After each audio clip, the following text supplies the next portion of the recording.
Good morning, everybody. Welcome to this edition of Spinistry Chat. Hopefully, going to knock out something I've been wanting to do literally for years now. And the new community site gives us the opportunity to do that. So, we're going to try it out here. Feedback is definitely appreciated. The nuts and the bolts of it are one of the biggest benefits of joining Club Spinistry over the years has been access to our routes library. Over the years, that library has expanded. It's literally thousands of routes now. And I'll talk more about that momentarily as we get there. But it's a process to sort through all that information. Back in the day when it was a couple hundred routes, it was fairly easy. Now there's a bunch of information there. First off, we're going to show people who may not have access to it or are not familiar with it. If you're Club Spinistry members, this is how you get it. If you're a Club Spinistry member, you should have received an invite to our Spinistry Chat community. You go there, and this is the cover page for it. This is going to be our discussion community and our repository of all sorts of information. We're also going to start incorporating trainings and things like that. All that said, we'll save the community site discussion for another video. Today we're specifically talking about the Club Spinistry Routes Library on Ride with GPS, which is a Club Spinistry member benefit. In the community from the page, you have your different categories for discussion. We're going to click more here. And right now, the last one, and this configuration will probably change, but you go to routes, and this is our first note in the routes discussion area. Notes about the club library. So here's a very basic discussion of it. And you just follow this link and it takes you to Ride with GPS. Hey, now you're a member of the Club Spinistry Routes Library. Continue to the club. And here's the same thing that was on that other page, but a little bit of detail about the routes. I do want to bring this up, and hopefully Ride with GPS is going to address this. I know it's not, in some areas, this is not the case, but in Texas, this definitely seems to be the case. Their road surface data is completely inaccurate. Never look at a Ride with GPS route and where it says 100% paved and go, oh, it's just a paved route. For whatever reasons, their Texas road surface data is completely inaccurate. It's absolute garbage. I love Ride with GPS. I wish they would allow us to just negate that. My guess is their raw data source from Texas just doesn't jive with their database for whatever reasons. So never pay any attention to that ride surface data. Another thing to be super cognizant of, some of these routes that are on this may not have been verified or may not have been verified in a very long time, particularly gravel and backcountry routes and things like that. Things can change. What was public access can become behind a private fence at some point. That happens a lot in Texas, quite frankly. If a bridge gets washed out and a road that went through now is a dead end road, the county will likely turn that into a private road that the property owner around it is able to gate off, for example. Again, not to go too far into the weeds, but don't just, hey, there's a route there, it must go through, it must be perfect. You have to be aware of that. So once you have access to the routes library, there's a few different ways you can look at things. The most generic way is there's a list of all of the routes. And does this even show how many it is? I'm thinking we're over 2,000 routes in here right now. I'm not completely positive. Somewhere there's a number. I know there is, but my suggestion is that you sort by updated, where you get the newest routes first.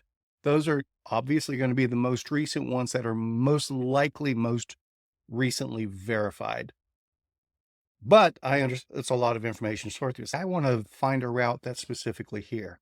Let me show you how to do that. This is actually one of my favorite features, but it does take some work and some research to really drill it down, particularly when we have 2,000 routes or more to work from. If you go to the route map view, so the way this is set for default right now, it defaults to the most recently created route. And this is my most recent ride that I did when I was visiting my folks in Florida. So what I'm going to do, I'm going to just zoom on out and give you a national view. You start seeing those bubbles with numbers.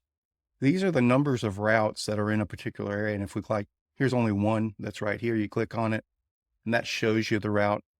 There's 3 here. We click on that. These are the different routes that we have from that starting point. I'll talk more about that in a bit. And we zoom out and you start seeing we have routes everywhere. Now, the vast majority of these routes are Spinistry routes, but not all of them are. When they're not a Spinistry route, I definitely notated where I got the route from. A lot of them will be club routes or from Facebook groups in different geographic areas or other events that are out there when they make their routes public. If it's behind a paywall, I don't share private routes, but if it's something that's publicly available, I have added some of those to broaden the geographic coverage. Obviously, most of the routes between Florida and Colorado, these are going to almost probably 90% plus will be Spinistry routes through here. You get up in the Northwest, maybe 1 or 2 of these are mine, sort of thing. A couple of mine here in California, but you get outside of that Florida to Colorado corridor, and it's probably outside of that area, the majority are routes from other clubs, events, Facebook pages, promoters, whatever else. Some from bikepacking.com and some of their routes and things like that as well. But when you get into Texas, for example, see, it's a bunch of dots with 634 routes just right here out of Gainesville, for example. How do you sort through that? I get it. Here's my recommendation, and this might be eye-opening for you as well. I'm actually going to change to a different map overlay. I think this S3 Topo one works pretty well for this exercise. Let's try to make this the map of Texas, so to speak. So it's a bunch of bubbles. I have no idea where these actual routes are. I just see where their start and end points are. If we change the heat map selector to club routes, look at that. Here is a mapping representation of all of our Spinistry routes throughout Texas. And there's your at a glance, where are dirt roads in Texas? There you go. If you see this spot here that doesn't have a lot of Spinistry routes, there's not a lot of dirt roads in there.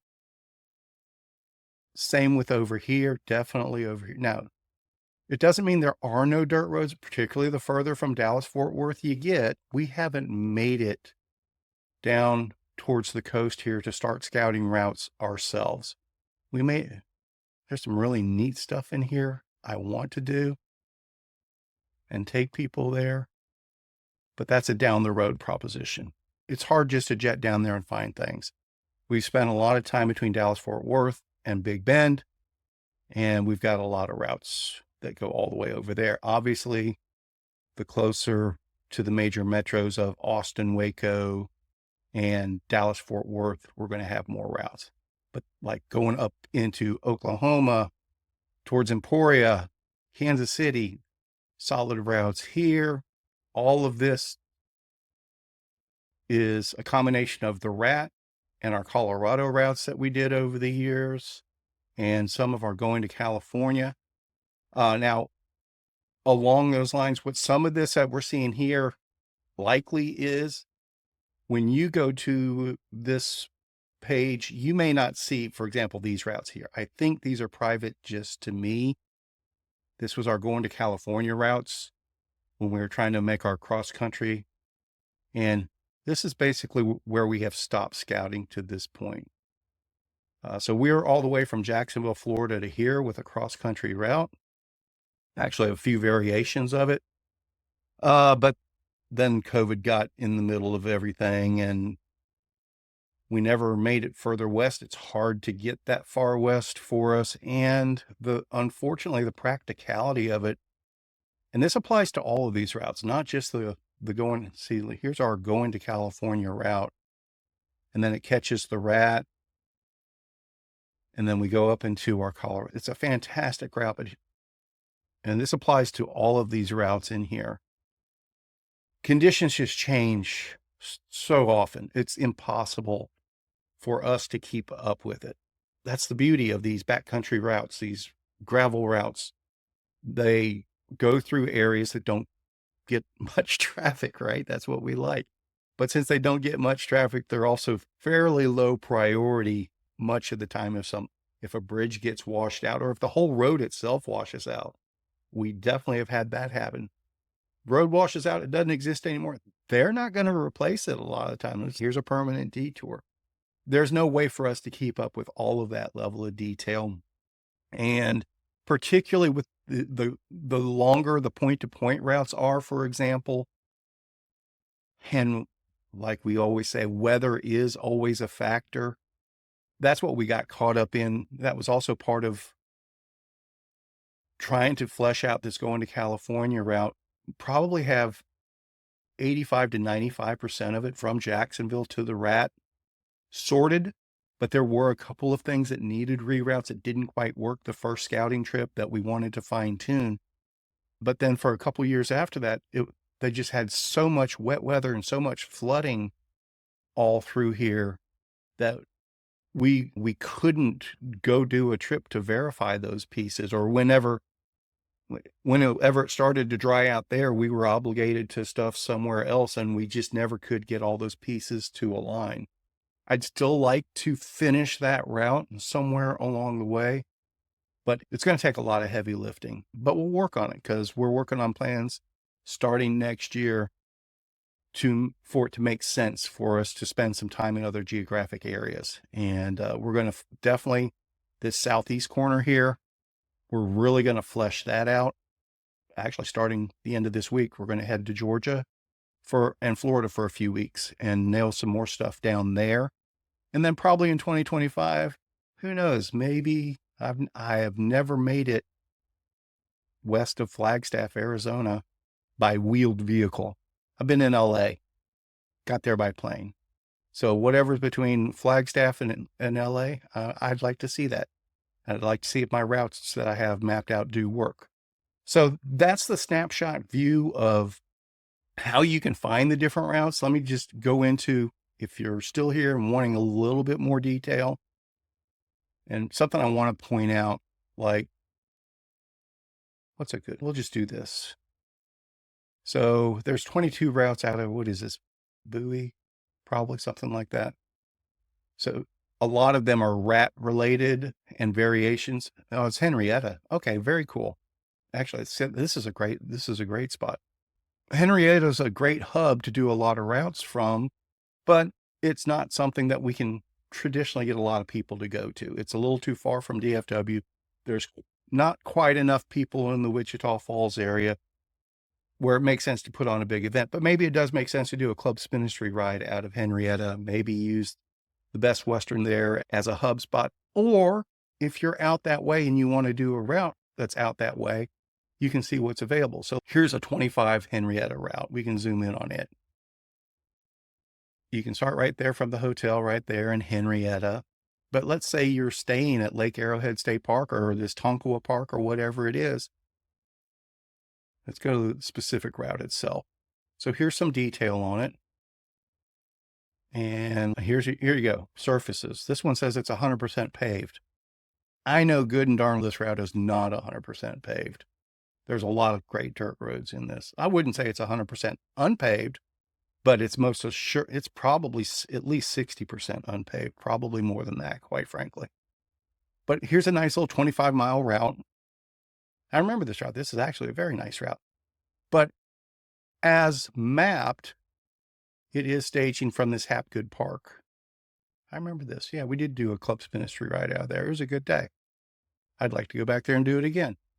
But let's say you live down here or you have a relative down. I think there's even a brewery or something down this way. I can't remember. But let's say you want to start here. This is a loop.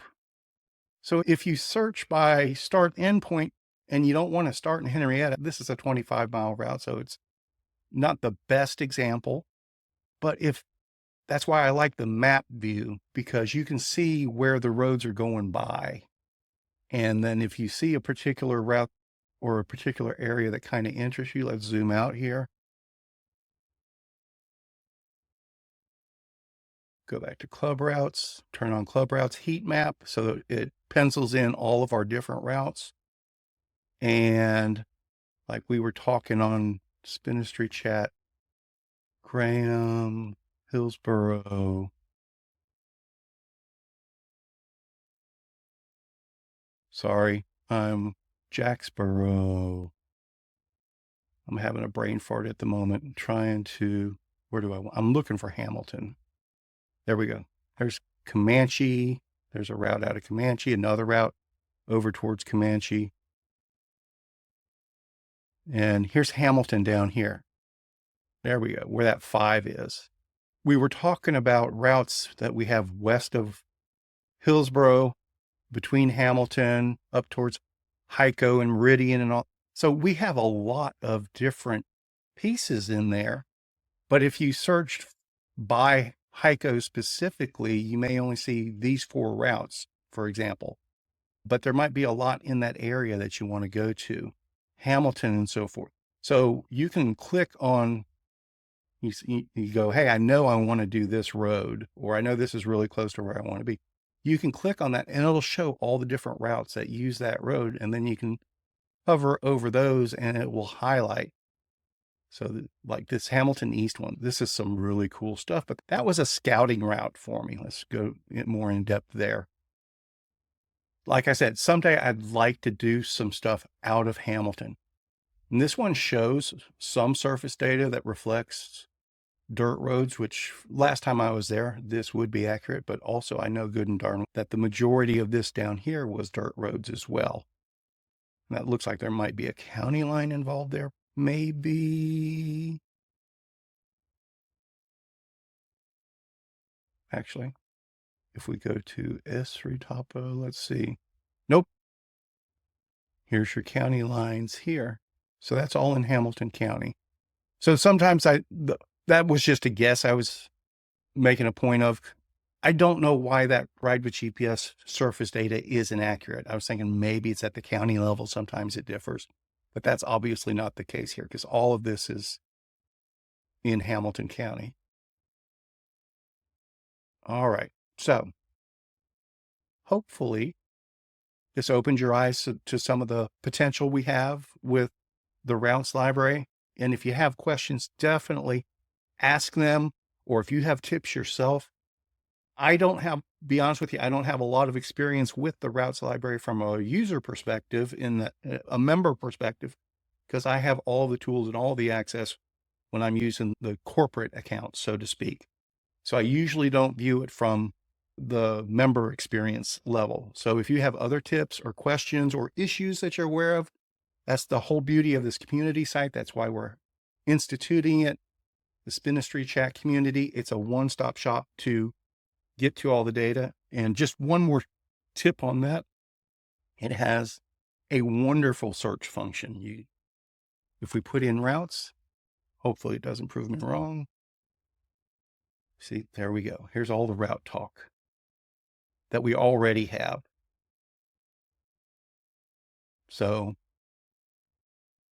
Spinistry chat community, come join us there. If you're already a Club Spinistry member, this is a benefit. The routes library is a benefit for Club Spinistry members. If you're not a member yet, that's perfectly fine. That's your choice. This is not a sales pitch. But if you think you might be interested in joining, just visit clubspinistry.com. And if you join, you'll get an invite to the community within 48 hours. And the community itself has the information on how to get signed into the routes library. Going to sign out now. Thanks for joining us. Spread the word, spread the love.